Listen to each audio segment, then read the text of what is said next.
Okay, hello. In this lesson, we're continuing to study Unit 3B, which is regressions. We're looking at regressions. We're looking at modeling data with a linear regression, a quadratic regression, and an exponential regression, and making the decision which is the best model based on the correlation coefficient. Now, the correlation coefficient we've already kind of set up in our calculator. How do you get this R value? Well, that's in a previous lesson, so we're not so concerned with that. But we are concerned with once we can pick out which model is best, then we're going to write it down here in letter B. We're going to write down the equation in letter C, and then we're going to answer the rest of these questions. But first, I have to point out one thing. This particular problem is a little confusing. It's about the month of the year versus the sunrise time. That's okay, but these times that are given, this is not clock time. In other words, it's not out of, in other words, 7:10, 7.10 is not 7:10, 10 minutes after 7 o'clock. What do these things mean? Well, for instance, I can take 550. 5.50, that is, it's not 550. Instead, it is 5.5 hours,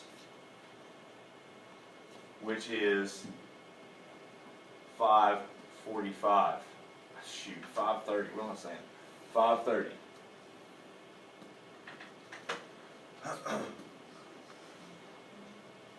If I had 5.25, that's not 5:25, 25 minutes after 5 o'clock. Instead, it is 5 1/4 of an hour, which is, in clock time, 5 what? 15. 5.75, which clearly cannot possibly be 5:75, because we don't ever talk about that. That's not an option. Instead, it's 5 3/4 of an hour, which is 5:45. Okay? So I wanted to take a moment before we do this problem and just clarify to you, these times it's not written to you in clock time. Instead, it's what you can do is take these decimals here, 6.17. What time is that? Well, it's 6 and 17. It's 0.17 times 60. 0.17 times 60 to be able to get the number of minutes. So it's 17 hundredths of a 60-minute cycle. This is right here. This is 6.58. That is the 6th hour in 58 hundredths. That's 58 over 100 times 60. Okay, that said, I'm going to move on. And if you don't get all that, it's actually okay. We can still do the problem. So, but I wanted to clarify that before we begin. So, here we are. We have data that we need to enter into our calculator. So I'm going to turn my calculator on and clear out whatever's there. I can hit Stat, Edit, and I've got data here. So I'm going to come up to L2, hit Clear, arrow down, and it clears out. Come over to L1, hit Clear, arrow down, and it clears out. So far so good. Now I'm going to take a moment and enter this data into my calculator. So I'm going to pause the recording, get that data in, and then we're going to use it.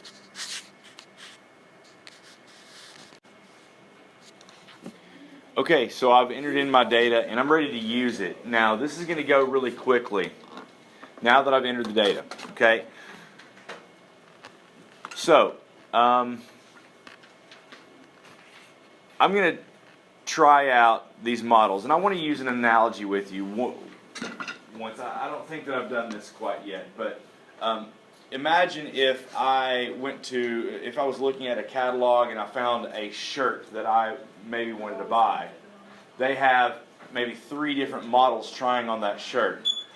It would be in my best interest for me to find a model that's wearing that shirt that looks closest to me. So the one that looks closest to me is probably going to be the one that's bald and big-eared and has got a little bit of a tummy. All right.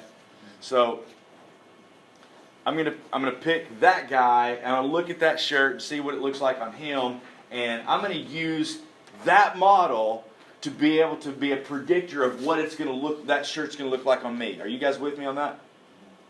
So that's the best model. I use that to predict. Well, that's exactly what we're doing here with the data. I've got data which is like the t-shirt, and I'm going to try that data on 3 different models: the linear model, the quadratic model, and the exponential model. Which model does it look best on? I don't know. We're about to find out by looking at the R values. The R value, the correlation coefficient, will tell us what's best. So here we go. In order to try the linear model, I'm going to press Stat, Calc, come down to number 4. So it says linear regression. Now, if you're on the old school calculator, the TI-83, this is how you'll type it in. But if you're on the TI-84, once again, you'll make your X list be L1, your Y list be L2, and you will store your regression equation under Y1. All right, I've been through that in previous lessons, so I'm not going to talk about it again. I'm just going to do it. So here we go. Second 1, comma, second 2, comma, second. What am I saying? Yes, not second, not second, not second. Try again. All right, now, comma, vars, y vars, function y1. I press enter, and I'm going to write down the R value that's given. The R value here is -0.7085. Now, the quadratic model. I press Stat, over, Calc. The 5th option is the quadratic regression.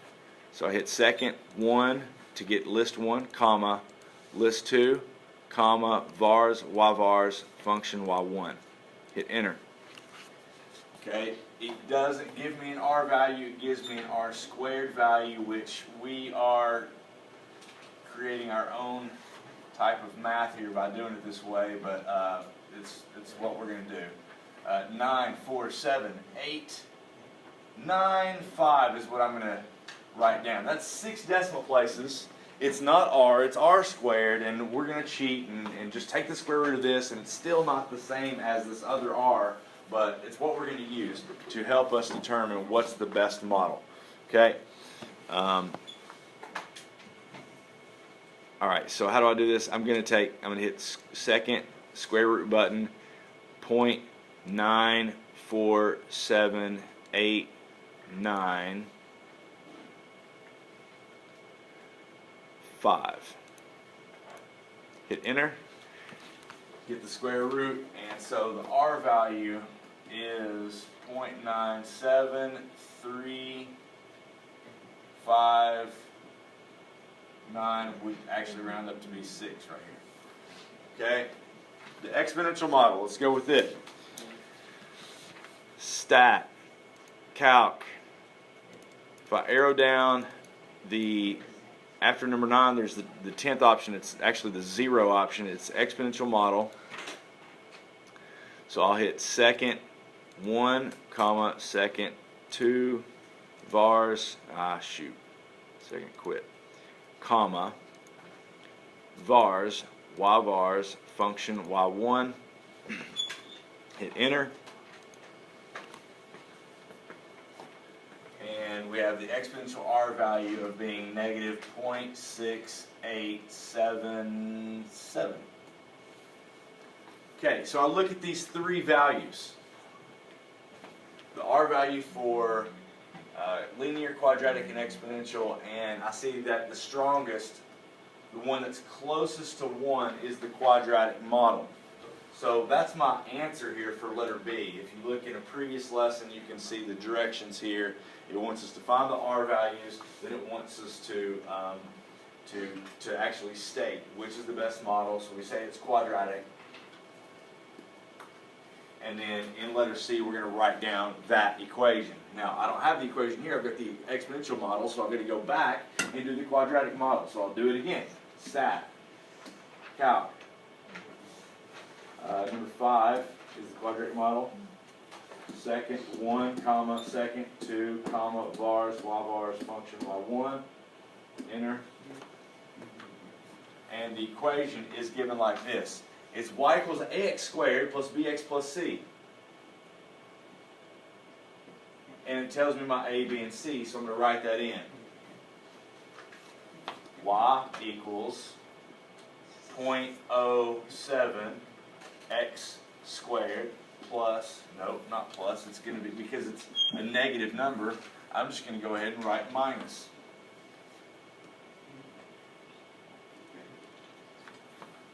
Minus 0.93 x plus 8.10. That's the equation of the best model. So, we took the data, the shirt, we tried it on 3 different models. Linear model, quadratic model, exponential model. The quadratic model had the best fit. It looked the best. And so we're going to use that particular model. I've written it down here. Now we're going to predict the sunrise time. Predict the sunrise time in November and in December. Now, in order to do that, you look here at the months of the year. You say, well, month 1 is January. Month 2 is February. So coming down here, obviously 10 is October. So that makes November be what month? 11. Now the months deal with X. The sunrise time is what deals with Y. List 1, list 2. Alright? So what we're going to do is I'm just going to note here that November is X equals 11 and December is X equals 12. Understood? So, in previous lessons, I've given you the steps that you've got to follow, and I'll just kind of direct your attention to those steps right here. The last part of the directions say this. You're going to be, once you select the model, which we did based on the R value, written to 2 decimal places, answer questions, make predictions. You have 2 options about most questions I'm going to give you. Most questions will be, in some way, I give you an X, you have to find the Y.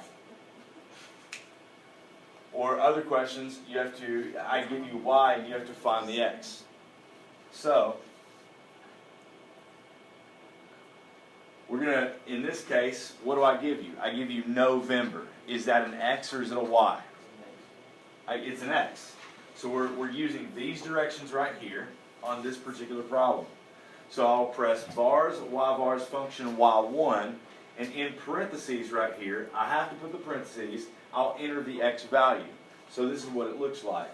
I'm going to press vars, y vars, function y1, parentheses, and now the input is November. So I'll press enter, and it gives me 6.095, which rounds to 6.10. Now, what does that mean?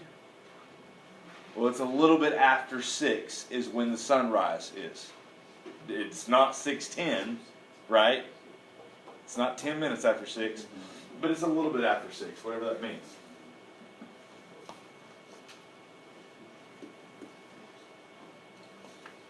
So we'll say 6.10. I don't need actual clock time. We can just keep it all the way this is written. December. How do we do that? Same thing. And by the way, there's a shortcut you know, for bringing up that last entry. I can press second and then the enter button, and it brings up the last entry. It'll just save you some keystrokes. I don't have to press vars, yvars, function, y1, parentheses to do all this. I just hit second enter. Now I'm going to come back and I'm going to replace the 11 with the 12. Just type right over top of it. Press enter. It gives me the sunrise time for the month of December is approximately 6.73. Does that make sense that the sun rises a little bit later in December than it does in November? Yes or no? Yeah. Yeah, because in December, we have shorter days. Okay. Question? Okay, so let me ask you this. Actually, because this problem is it's got all sorts of twists and turns. Question for you: what does an x value of 13 mean? What does that mean? Yeah, the 13th month, sure. Next January. That's what somebody would be referring to, next January. Next January. Does it give an accurate sunrise time? Why or why not? So let's do this. Y1 of 13 equals, you do it. You figure it out.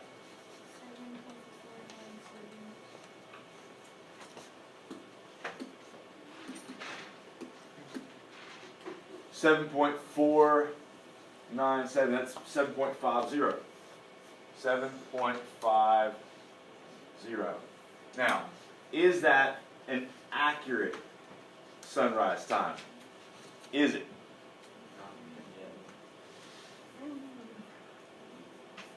What should we expect the sunrise?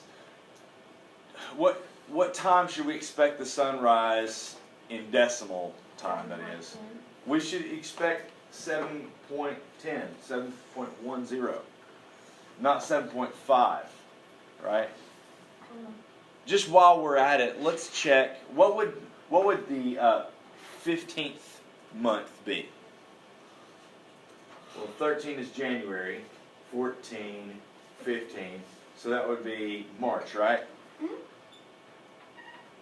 The 15th month. So let's figure out what the sunrise time would be in the 15th month. Oops.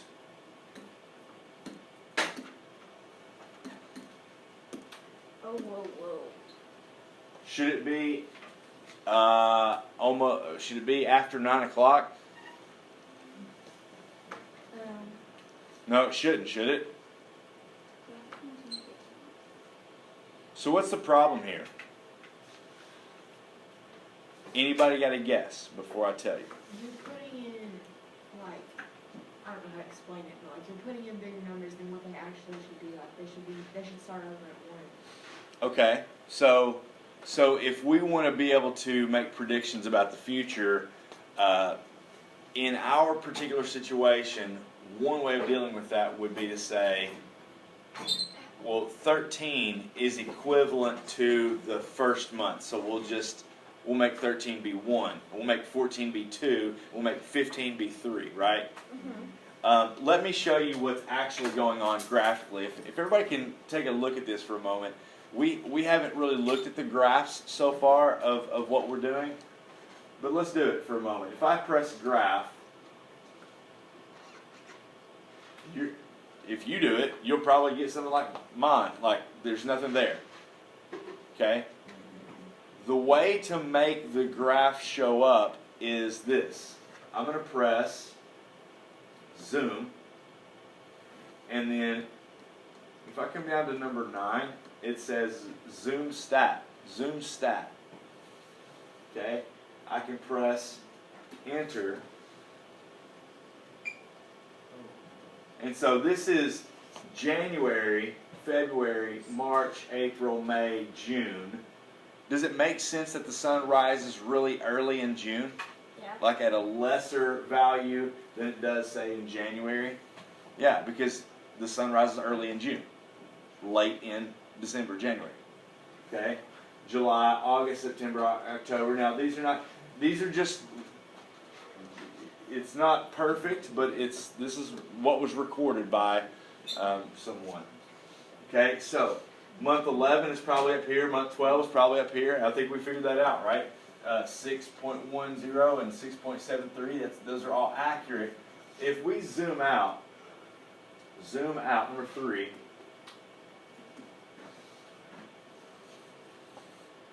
if everybody look here, would it make sense to continue to use this curve for the 15th, 16th, 17th month, for the 20th month? No, not if our input is x equals 20, right? So the best thing probably is for us to just go back to 1 through 12 and leave it at that.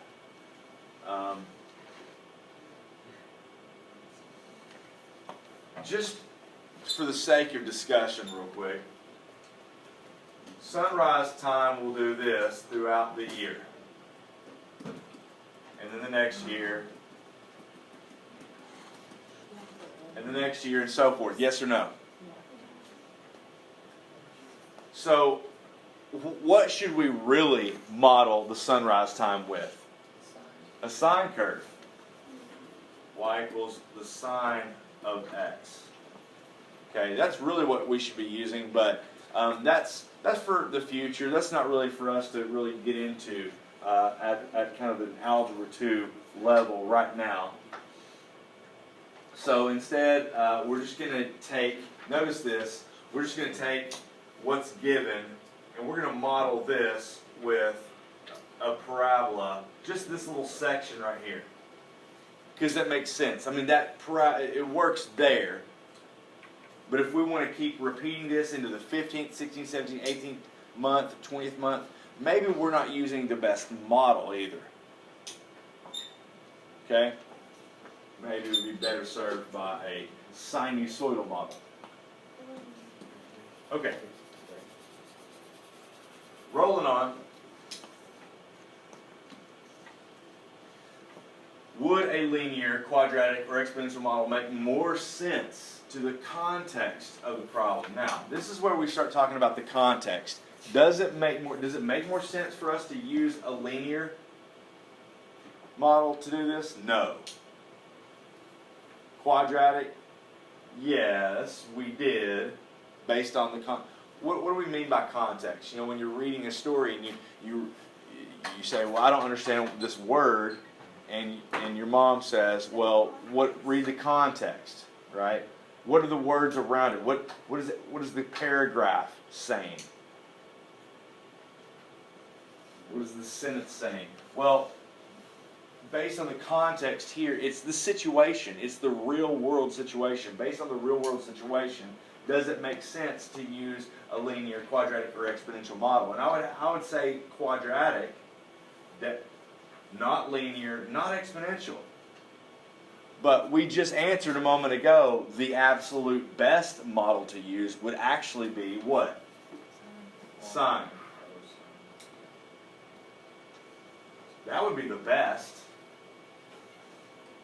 You know, and in order to do that, you know, you studied sine in geometry a little bit, and we'll also study more trigonometric graphs, sine, cosine, tangent, and beyond later on in the semester. So we'll move on. Do any restrictions need to be made to the domain of the regression equation to keep it a good fit? Okay, so our regression equation is here. Restrictions, the domain. Okay, the domain. The domain are the x values.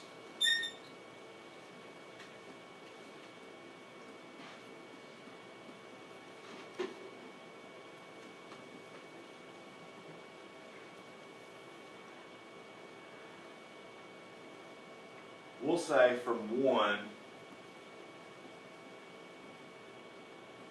to 12. That's January to December. Right? That's what I mean about restrictions. Okay? To the domain. This is extremely important, and in the past I've had students struggle with this concept, but I don't think that I've made my teaching very clear on the topic. So it's clear now, I think, and we'll hopefully see some more examples. Any questions on this before we hop off this example, this problem? Okay, on to the next one. Thank you for watching.